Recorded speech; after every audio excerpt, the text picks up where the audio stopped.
આજે સુરત શહેરની અંદર ગુજરાતમાં સૌથી લાંબો 5.3 કિલોમીટરનો આ એક અંડરપાસ બનાવવામાં આવ્યો છે. મહાનગરપાલિકા અને રેલવેની સાથે સંયુક્ત રીતે આ પ્રોજેક્ટ લગભગ 54 કરોડ રૂપિયાના ખર્ચે આ પ્રોજેક્ટ બન્યો છે.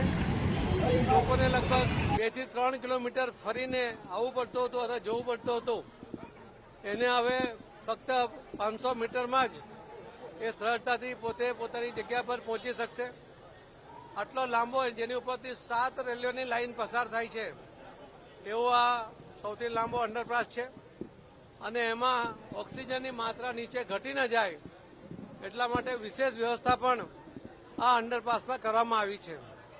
આ સુરત શહેરને જેમ બીઆરટીએસ સૌથી લાંબી લાઇન, સૌથી લાંબો રૂટ સુરતમાં છે, તેમ સૌથી લાંબો આ અંડરપાસ પણ એ સુરતમાં નિર્માણ કર્યો છે. એના માટે હું સુરતના મેયરશ્રી, પદાધિકારીઓ, આ વિસ્તારના ધારાસભ્યશ્રી, કમિશનરશ્રી, એમના અધિકારી અને કર્મચારીઓ સૌને અને આ વિસ્તારના લોકોને ખૂબ ખૂબ અભિનંદન આપું છું કે એમની જે વ્યથા હતી, એમની જે મુશ્કેલીઓ હતી એનો આજે અંત આવ્યો છે અને આજથી આ અંડરપાસ એ ખુલ્લો મૂકવામાં આવ્યો છે. ધન્યવાદ.